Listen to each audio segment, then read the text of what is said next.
you. And hello, everyone. I'm a member of the fundraising team for the library's restoration and expansion project. And as you know, I'm your moderator for today. The session is going to begin with a talk and then a short reading and then a conversation and then followed by a Q&A. Samra Zafar is an award-winning, internationally renowned speaker, best-selling author, and educator for equity, mental health, and human rights. She has been recognized among the top 100 most powerful women in Canada, the top 25 inspirational women in Canada, and the top 25 Canadian immigrants. Her 2019 book, A Good Wife, Escaping the Life I Never Chose, is based on her journey of escaping an abusive child marriage to pursue her education and shed light on gender-based oppression. It's a national bestseller and was one of CBC's best books of 2019 and is being adapted into a premium television series. She serves as the governor at University of Toronto. She's a celebrated ambassador for Plan International and a board member for the Women's College Hospital Foundation. Her work has impacted millions and been extensively featured in global media. Samra's speaking portfolio includes 3 successful TED Talks and many leading corporations, universities, and nonprofits around the world. So welcome, Samra. We are delighted you could join us here for County Reads. Thank you. Thank you so much, Elizabeth. And thank you, everybody, for joining today and taking time out of your, I'm sure, undoubtedly busy day to join us and have this conversation. And I really want to have it as a conversation. So I encourage you to please keep typing your suggestions, concerns, comments, thoughts, feelings, because that just adds so much richness, especially in this virtual setting where we're all starving for human connection. And that kind of leads me into the theme of my talk today. And there's so many different directions I really could go with the story. But the one piece that I think is so relevant to all of us, especially during the times we're living in right now, is how important humanity and connection is for not just surviving, but thriving in this world. And when I came into this country, when I came to Canada as a child bride, I was lost, alone, scared, isolated, completely hopeless at times, with just a little tiny dream that one day I will be able to go to university and get an education. For many, many years, that dream was crushed and trampled upon. And as I was told that my dreams are not valid, that the goals that I have are not appropriate for me because I was a woman. And for many years, I would sit in the back seat of my ex-husband's car and I would stare longingly at the graduation hat signs in Mississauga near the university area, pointing to the campus. And I would stare at those signs longingly, wishing that I would one day be able to attend. And at that time, what I was facing in my life, in living in that home, living in complete isolation and facing a lot of assault and insults and oppression on an everyday basis, it often felt like I was living in a dark box with enough air that I could breathe and survive, but not enough that I could breathe freely and thrive.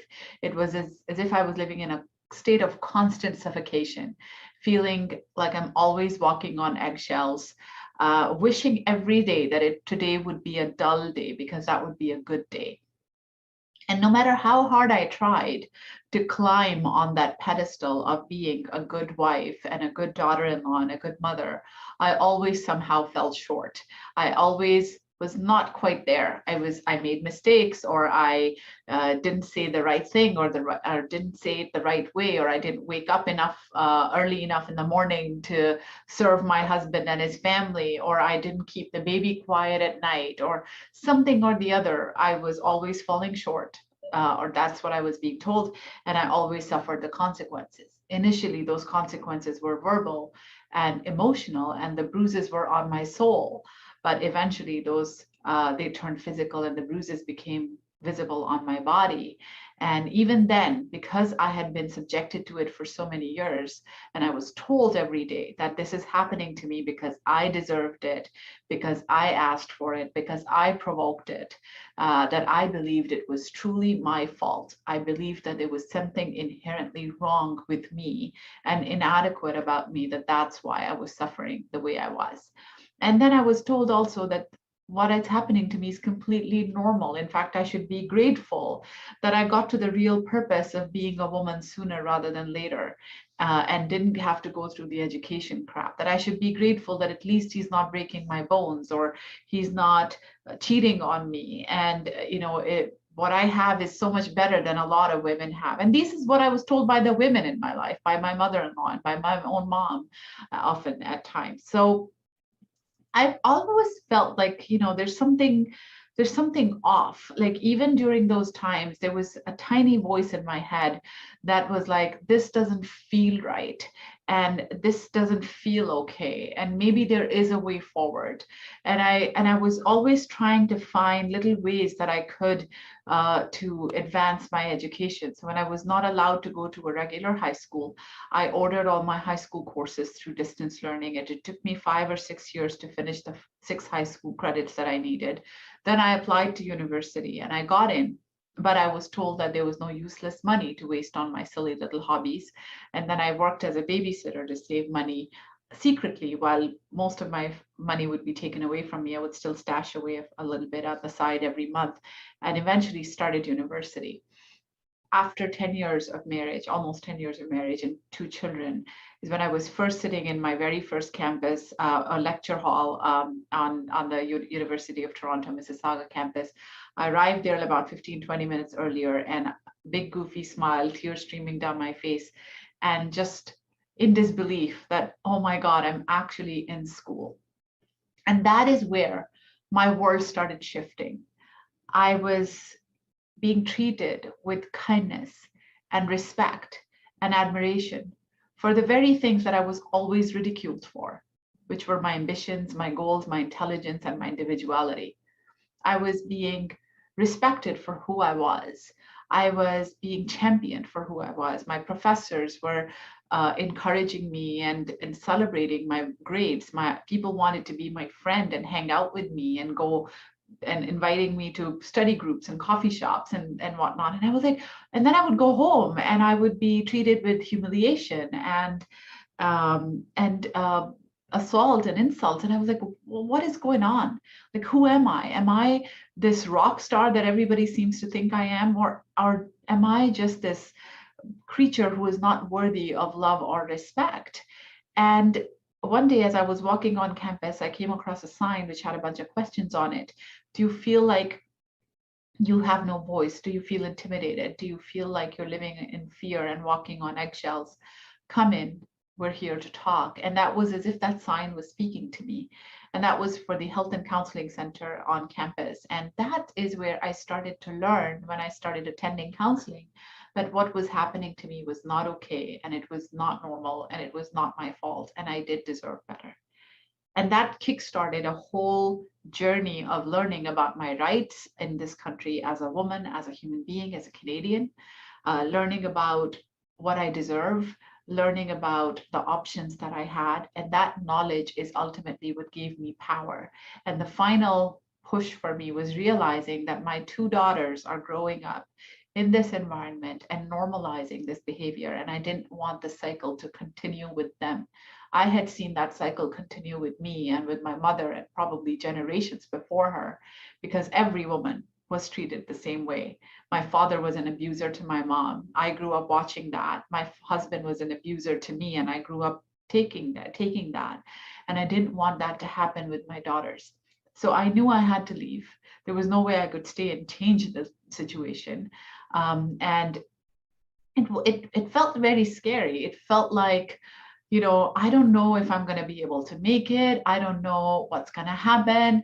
I didn't have a crystal ball to figure out what this future is going to look like, or I didn't have all my ducks in a row, but I just had that little bit of hope that maybe things will be okay. And that is when I really was in need of support. And it was a very vulnerable time. And there were many, many days when I felt like I can't make it.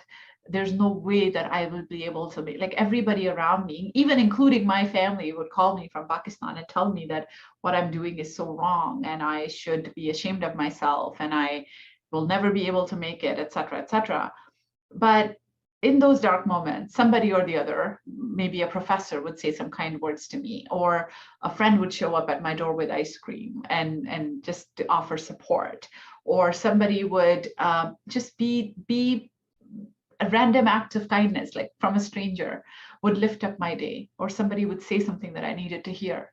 And those moments of humanity are what gave me hope and courage in those times when I needed it the most. And then I kept going, okay, one more day, one more step, one more time, and kept looking for solutions outside of the box, such as selling butter chicken and biryani to students living on campus, or picking up multiple on-campus jobs, including night shifts at the student center, because that's where I would be able to study because it was quieter at night. And that's eventually how I just made through those years, and eventually graduated and started off my new life. And at that point, when I graduated, I was named a top student at the University of Toronto, and I won a lot of awards and scholarships. And I had a choice. I was almost at like a crossroads in my life, that I could take my awards and accomplishments and my fancy new job, and I could ride off into the sunset and live happily ever after. There would be nothing wrong with it. But inside of me, I felt this raging fire that I can't just sit quietly.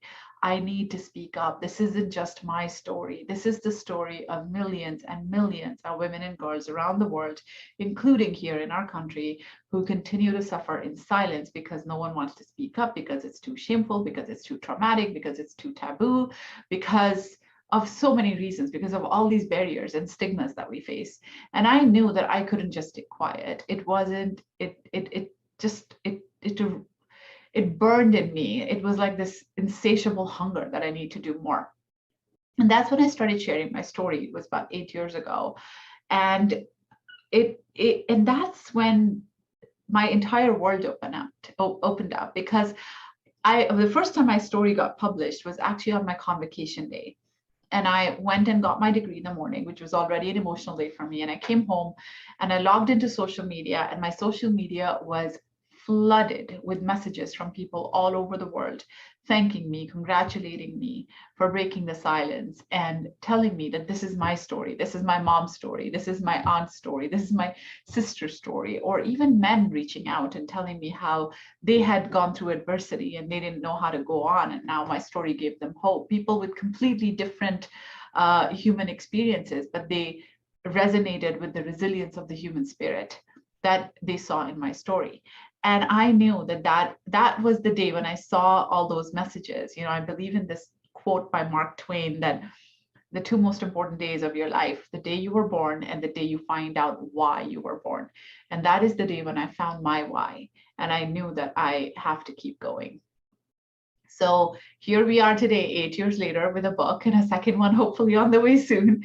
And every day I feel like I'm just getting started, because the more I do this work, the more I uncover how much there is that needs to be done.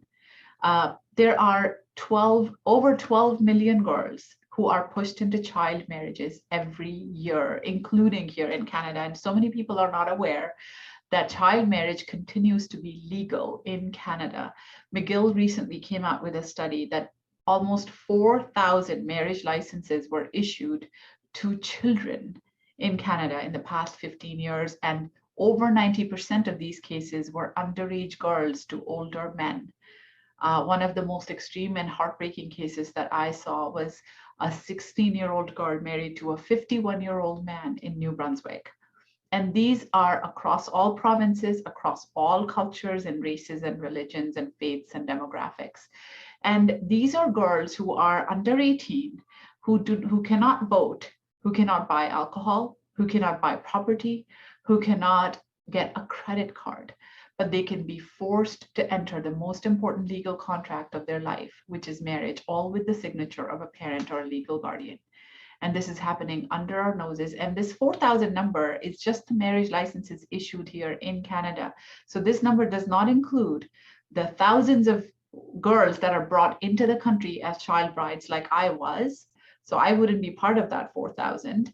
And this number doesn't include the girls that are being taken back home in the summer vacations and whatnot and being married overseas and then coming back to Canada as married women. So this is a very understated number. It also doesn't include the number of informal marriages that are happening in mosques and synagogues and whatnot and not being registered legally. So this 4,000 is a very, very understated number.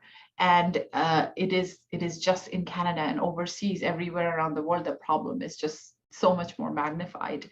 And child marriage automatically starts from a place of power imbalance because this minor girl is completely and utterly dependent in every way on the adult spouse. So there's a huge power imbalance, which already is abusive. And it is the perfect breeding ground for domestic abuse because the girl is completely and utterly dependent, which was in my case. I thought for years I was told that if I said anything, if I reported it, I would be deported and I would be sent back to Pakistan and I would lose custody of my children. I had no way of knowing otherwise. I know that's not true now, but at that time I had no way of knowing otherwise. I had no idea of my rights or any of my support systems in this country, which is what makes leaving so much harder when you're a child bride. And there are almost 700 million women alive today who were married off as children, and I'm one of them. So this isn't just a one person problem, one community or one culture problem. It's a very, very big problem that is absolutely global. And when you think about violence against women in general, then child marriage is just one segment of it. There is domestic abuse. 1 in 3 women in Canada struggle with are affected by domestic abuse of some sort. 1 in 2 of us are affected by some kind of physical or sexual harassment. And then you tap onto it, workplace harassment and all of that. And then this is a really, really big issue. And it's the most hidden, yes, the most prevalent social injustice of our times, hidden because of the shame and stigma, and prevalent because the numbers are so underreported, and even then they're so staggering. So we as a society, as a community, and as a nation need to do so much more in this space, and there are so many ways that we can help. But when I look back at my journey, and oftentimes people think, well, I'm just one person, what can I do? It was a lot of each person like that who was in my life, who shone a little bit of light into my darkness, who showed me a little bit of hope, who told me the power of humanity. And that is why I am here today. Because yes, leaving abuse is very hard, but staying away is much, much harder. On average, a woman goes back 7 times to her abuser before she's finally able to leave. And sometimes even that doesn't happen. So I tried to leave 5 times before, and I either went back because of some obstacle, or I was sent back by my family. And if I'm sitting here in front of you today, it's because of that power of human connection. And right now in this pandemic, we always hear this saying that we're all in the same boat. And I would like to say, no, we're not. We're not in the same boat. We are in the same storm, but all of us are in different boats. All of us are affected differently. Some of us are in luxury yachts and cruising along, and some of us are hanging on to any tiny pieces of debris that we can find to keep our heads above water. And some of us are really drowning. And that's why all of us need to reach out for each other and give each other a hand up, even more so than we would in other times. So I'm going to wrap up my talk with that. And Elizabeth, do I just jump into the reading now and then open it up and we'll have a conversation? Yeah, that would be great, Samra. Okay, great. So I'm just going to read a couple of passages because I do want to leave a good amount of time for our discussion.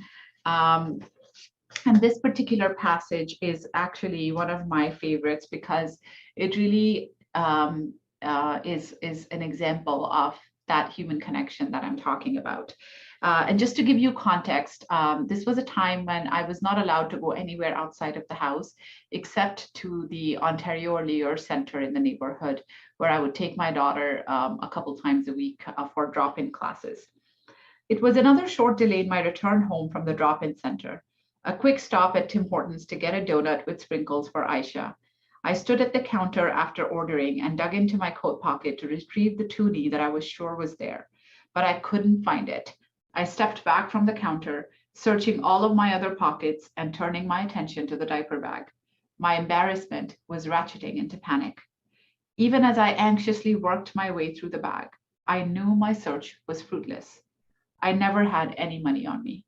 I had a bank account, which I'd been required to open when we got the mortgage, but it sat empty.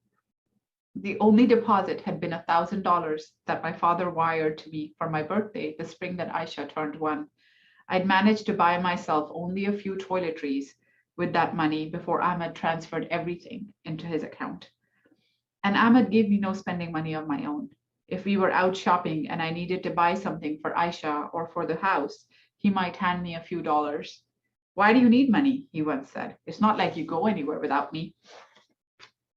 He had been right, of course, but every once in a while, I tried to squirrel away a few coins, like the one I thought was resting in my coat pocket. I had moved the stroller away from the counter and was getting ready to slink out of the store when I heard a voice. "Excuse me, can I buy you a cup of coffee?" I looked up. A white man in his early 30s was standing before me. He was pointing to the counter. "No, thank you," I said, mortified. "I don't want coffee." All the things Ahmed had told me about men was beating through my mind. Why was this man doing this? Was this some way to get me alone? To attack me? "What did you order then?" the man asked. I glanced at his face. His eyes were kind and soft, and his tone was sympathetic, not seductive, not coercive. He felt sorry for me. "A donut," I said weakly, glancing down at the stroller. The man smiled at Aisha. "Let me get that for her." I protested, but he put the money down on the counter and handed me the bag with the donut. "Have a nice afternoon," he said, as he headed out the door. I watched him get in his car and exit the parking lot. Then I pushed the stroller outside. Sitting on a dusty bench, feeding small pieces of donut to Aisha, tears overtook me. I wanted to be grateful for the man's generosity, but all I felt was stinging humiliation. What kind of life was I living that I didn't even have $2 on me? And what kind of person was I that people took such pity on me? The answer was obvious. I was poor, I was powerless, I was pathetic. The next passage I'm going to read is from when I had just first started university. And this is the time when I came across this sign at the Health and Counseling Center. And it's really a moment of awakening for me in my life. By the time January arrived, I had fully embraced my academic routine. I had reduced my daycare hours to allow myself to pick up a third course for the second term. I was sitting in the middle rows of the lecture hall, answering questions and chatting with my classmates. Since Sonia was in campus daycare 2 full afternoons a week, and I was paying Amma to run our daycare during those hours, I now spent a bit more time on campus. As well as going to class, sometimes I worked in the library. Sometimes I attended study groups. Occasionally, I had a cup of coffee with a classmate. One of those afternoons on campus, on my way to the bookstore to pick up a textbook, I noticed a sandwich board outside the Student Health Center. Do you feel intimidated? Are you living in fear? Do you feel devalued and disrespected? Do you feel you have lost your voice? The sign stopped me in my tracks. I could answer yes to each of those questions. My university life was a source of excitement and happiness for me, but I couldn't deny that my home life was as dismal as ever and sliding into darker terrain every day. Amma and Ahmed both resented the time I spent away from home and the time I spent at home occupied by schoolwork. The tiniest things now irritated him, and his voice was increasingly tinged with anger. The sound of slamming doors punctuated my days.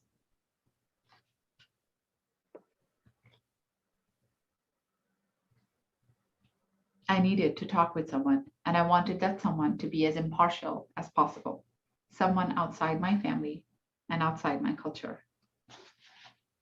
And then the last passage that I want to read before we start our discussion, and this is my absolute favorite passage from the book. It's when I had been nominated, or I had been told about this award at the University of Toronto for the past, it was like a top student award. And after the nomination, they select some finalists who are then interviewed by a panel. And this was my interview. The interview took place at the main campus in downtown Toronto. I arrived a full hour early, finding a spot to park the minivan. It was the first week of February, and as soon as I turned off the engine, cold air began to seep into the car. I sat behind the steering wheel, shivering, trying to calm my nerves. I had a copy of my personal statement in my purse. I took it out and I read it. Then I read it again and again. I was trying to beat back the needles of doubt. I was trying to remind myself of who I was now and who I wanted to be. Eventually, I got out of the car and walked towards the interview room. A few minutes later, I was taking a seat at a large square conference table in an elegant window-lined room. I looked at the 10 awards committee members facing me. Their expressions were friendly, and John Rothschild started the interview with some generous words about my academic record, which helped me breathe a little bit easier. One of the first questions was what leadership meant to me. I had been a TA and run some classes and groups at the Afghan Women's Organization, but these were not the experiences I wanted to stress. Instead, I told them that I thought the most powerful type of leadership was leading by example. As a mother, I was striving to do that. I wanted my daughters to know that they had a right to every opportunity in the world. I'm trying to show them that through my actions, I said. One of the next questions made me pause. Who is the person who has taught you the most? Who has been the most influential? I was about to say my father, but I stopped myself. If I were being honest, I had to admit that wasn't true. I took a deep breath and forced myself to answer. My husband, I said. I glanced around the table. Face after face registered shock and disbelief. In my personal statement, I had mentioned briefly that it had taken me years of struggle to get to university because I had wed as a teen and been stuck in an abusive marriage. My answer had clearly struck everyone as bizarre. My husband taught me how not to treat people, I explained. He showed me what I didn't want to become. In a way, he taught me how to be strong because he forced me to be strong. Because of what he put me through, what I had to rise above, I learned what I was capable of. While I wouldn't wish my experience on anyone else, I might never have known the truth of my strength or discovered its dimensions if he had not driven me to it. The final question, however, was the one that unnerved me. With everything that you've faced, what is it that keeps you going? The cool professional facade I'd been trying to maintain through the long round of questions started to crumble.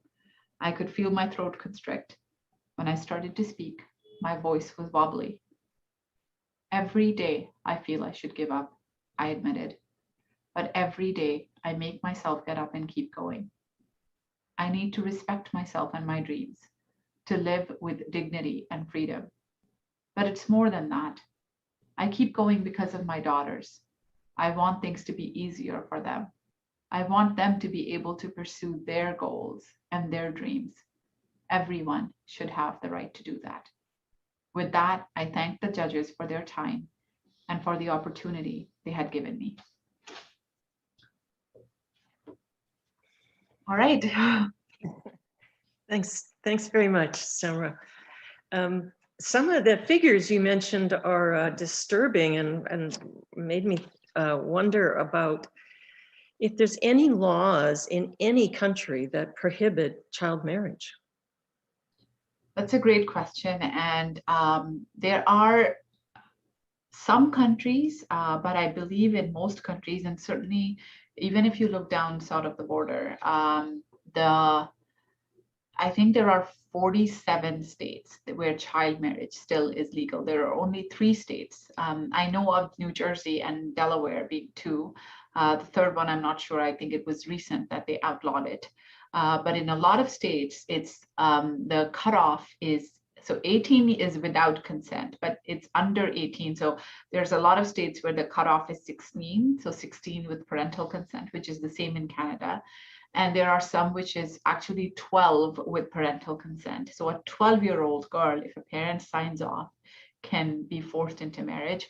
And in some countries there is no minimum age. So technically, even a newborn could be put into a marital alliance like that. And force, when you think of force, you know, when people think of force, they think of like, oh, it must be a child kicking and screaming being taken against their will. But that's not what force looks like. Force is coercion, it's pressure, it's conditioning, it's mind games, it's gaslighting, and it's oftentimes done over several years. And if a girl is raised in that environment, being told this is the only thing for her, best thing for her, if she says no, she's going to earn disrespect or the wrath of the family or shame and whatnot. Even if you do put that girl in front of a judge and that judge asks her, is this your will, she will not go against her family. She, like, it's a child, right? So no child should ever even be put into that position. And people think, oh, it's, you know, maybe it's two high school kids fall in love and want to get married. That's not what it is. It's, like I said, over 90% of the cases in Canada have been underage girls with older men. So it's I often say that child marriage is simply pedophilia with a marriage license attached to it, and sadly it continues to be legal in most of the world, and it's certainly legal here in Canada and around the world. The figures are absolutely atrocious. Like I said, 12 million girls a year. So you are working with Plan International. Are there any other organizations who are working to put pressure on the idea of child marriages and to obviously influence the culture? Yes, so Plan does a lot of work internationally. I know UNICEF has a big mandate on fighting child marriage as well. And now that McGill has come out with this study and it's become more and more apparent that this is actually happening here, there are a number of organizations that are popping up, and certainly activists like myself who are speaking up against it as well. It's really unfortunate because actually, if before 2015, the age was 14. And then the Harper government changed it to 16. I don't know why they didn't just go all the way to 18, which should be the minimum, really. But even now, there's this 2-year gap, like 16 to 18 is that vulnerable child age where a lot of girls are very, very vulnerable. And you know, like I said, it happens across cultures and across communities. But the barriers and the shame and the stigma in the environment is very specific to where you come from and what the culture and community that you grow up in. So it's very important to work with religious organizations, with community leaders. So, I mean, the first step is obviously to change the law, because I think that will just put a stop to a lot of it. But then, you know, it still doesn't stop the girls being brought into the country as child brides like myself. It still doesn't stop the informal marriages from happening or the engagements. And then as soon as the girl turns 18, she's pushed into it. So that's all that needs. Those are the root causes which need to be addressed through education and awareness and working with groups and families and community leaders to make sure that, you know, these patriarchal norms and the misogynistic grounds of this happening are addressed, because the people who want to do it will find a way to do it. But of course, the law to being changed is gonna be a great impediment. But that it doesn't just stop there. The work needs to go on much longer than that. Mm-hmm. Many parts of the book are difficult to read because you're treated so badly by those one would expect to be caring for you, like your in-laws and your husband. there's a quote from your sister-in-law who says, even if your husband has sex with another woman right in front of you, you must stay. And it just made me wonder why women are not valued in the society and culture. Where does that come from? So women overall, I mean, this is such a broad, I guess, a broad comment as well, because it's not, first of all, it's not specific to one culture, but it is, you know, patriarchy is a system. Patriarchy is where it's a system of making women feel that they are not equal, they're not worthy, and then creating barriers to inclusion and to empowerment that make it so much harder for women to move forward. And for women of color, for women who are immigrants to the country, for women who are coming from cultures where patriarchy is so normalized, it's just so much harder to break away and to speak up and to do something about your life and to take control back. And it's not just the men who do it, it's the women who become flag bearers of patriarchy as well. Like you've read this quote from a woman, and my own mother had said to me several times, it's just try to make it work. Or my mother-in-law was a big part of all the abuse that was happening to me. So these women who have grown up believing that they are not equal, they are less capable, they are less deserving because of their gender, and they have emulated that, and they have internalized that belief so much that today, now, when a woman is actually like me saying that no, this doesn't feel right, then for them it feels like a personal attack because they've tolerated it. So who am I to say that it doesn't feel right? So obviously I must be the wrong one, because if they were to say that what I'm saying is right, if they were to admit that, it would mean also admitting to themselves that they've lived their entire life on a lie. And that's a very hard pill to swallow. So women often become, because they're so brainwashed and they're so entrenched in this culture and in this whole idea of honor and patriarchy, and a woman is supposed to carry everyone's honor in her hands, but she herself is not honored at all for who she is. And it becomes so ingrained in them that women often become the like I said, the flag bearers of patriarchy. They become that, like, yeah, this is the way it should be. And we see that in so many cultures. We've seen that so much in the last few years here in Canada and in the US. Even if you go on any kind of social media post or something, and you read the comments, you'll see a lot of women commenting against women who are speaking up about gender equality or equity and whatnot. Like, I mean, when women come forward with their stories of abuse, or they are so brave to share their story, oftentimes they're told by women that she's doing this for attention, or she's doing this for just to become famous, or why now? Like, women who come forward are not believed, they're shunned, they're shamed, sometimes their life is threatened. And so it's all this whole culture of misogyny that exists all over the world. But as broad as it is, and violence against women is such a broad category, and it's such a it affects women from all backgrounds, but the barriers to leaving and the barriers to speaking up are a lot higher for women who come from cultures of ingrained patriarchy, and cultures of like for myself, for example, it's the shame and stigma was so much more elevated. The barriers that I faced as a child bride coming from a Pakistani Muslim background, where women don't leave. Like, in my family, for generations, no woman has ever left.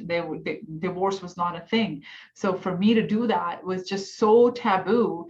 And even to this day, majority of my family doesn't talk to me because they think what I've done is so shameful and brought so much shame to the family honor. My own brother-in-law said to me that, what's the point of you winning all these awards and scholarships if you failed at the real purpose of being a woman? Shame on you.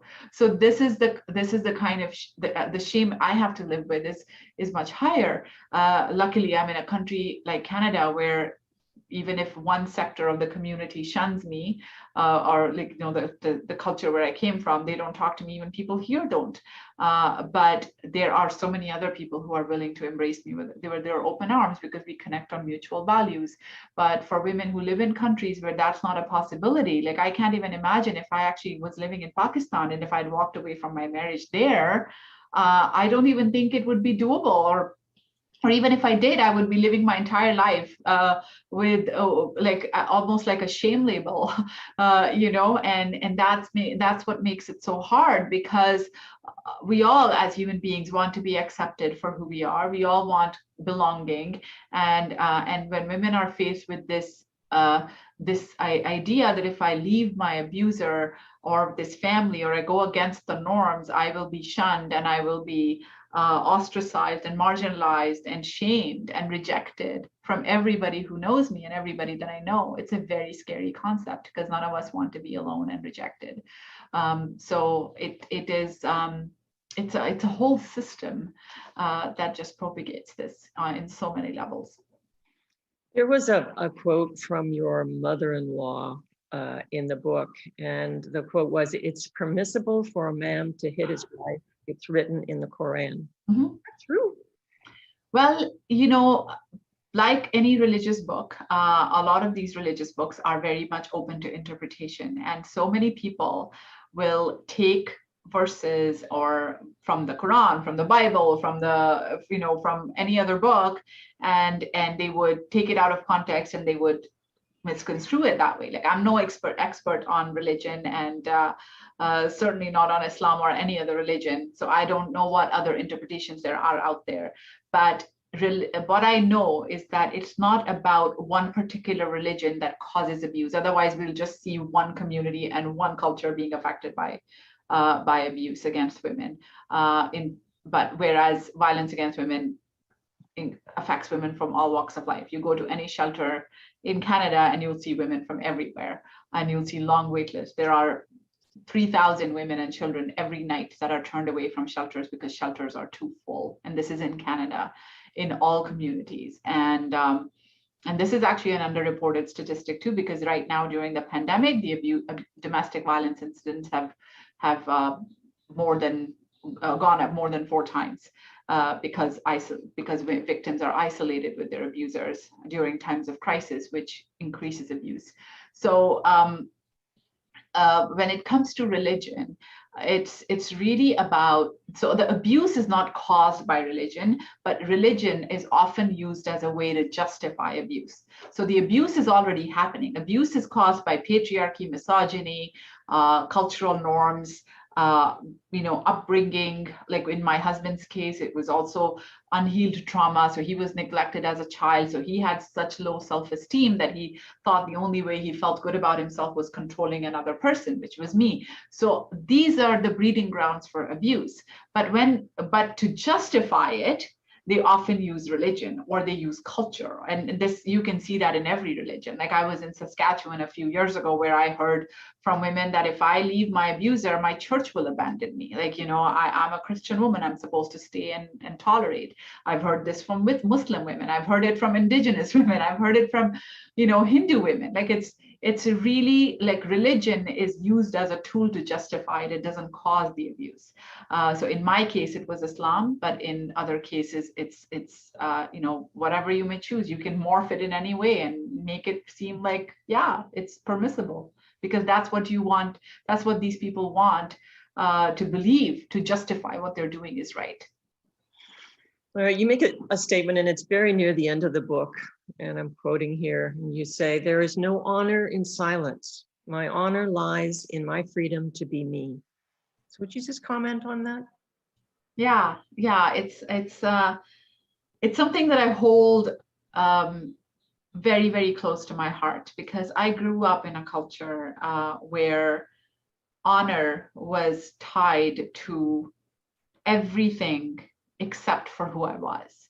You know, it was the way I dress, it was the way I speak, my marital status, my ability to bear children, and everything else except for who I was. And silence only helps the oppressor, never the oppressed. silence always sides with the abuser, never the victim or the survivor. And when women do speak up, they are often shunned and ostracized and marginalized and told that, why are you speaking up? What's so special about your story? And my response to that is, there's not the most special thing about my story is that there is nothing special about my story, that it is not a unique story. It is the story of millions. And until and unless we break the silence and we bring these conversations out from under the rug, we're not going to create any change. And breaking that silence is the first step to create any kind of change. And I choose to break the silence for the millions of silences that are still waiting to be broken. Thank you. Now we have a question from Angela, and her question is, how did you manage to get your husband to allow you to go to university? So it was actually when I started university, it was 9 years into my marriage. And as I mentioned before, I was running a daycare and I was making money. And most of that money was taken away from me and put towards the household budget. But I would still stash away a little bit on the side. And that's how I saved money to go to university. And at that time, when I applied, no one knew I actually applied. When I received my admission offer, I was basically told that, like, who's going to take care of the kids? What about the daycare, et cetera, et cetera. But I had some leverage because I was bringing money in. So I basically put my foot down and I said, if you don't allow me to go to university, I will stop the daycare. And because they were used to the money coming in, and I had involved my mother-in-law in the daycare as well, and she was the queen bee of the house, and she was used to that income, and she couldn't run it without me. So they very reluctantly gave me that permission that, okay, you can just take one course, and very strict instructions. Don't talk to anyone, don't make any friends, don't have any kind of voice, don't ask questions or answer questions in class.